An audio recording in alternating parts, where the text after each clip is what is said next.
சந்தனப்பு வாசம் வீசுதையா, அது சபரிக்கு அழைக்குது வாரோமையா.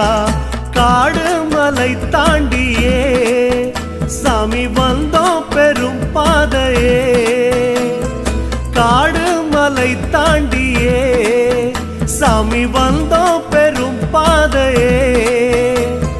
மாலையிட்டோம் எதுக்கு மணிகண்டா உனக்கு, பக்தி கொண்டு நடந்து வரோம் ஐயா, பள்ளி கட்ட சுமந்து வரோம். சாமிய சரணம் சாமிய சரணம் சரணம் சரணம் ஐயப்பா, சாமிய சரணம் சாமிய சரணம் சரணம் சரணம் ஐயப்பா. சந்தனப்பு வாசம் வீசுதையா, அது சபரிக்கு அழைக்குது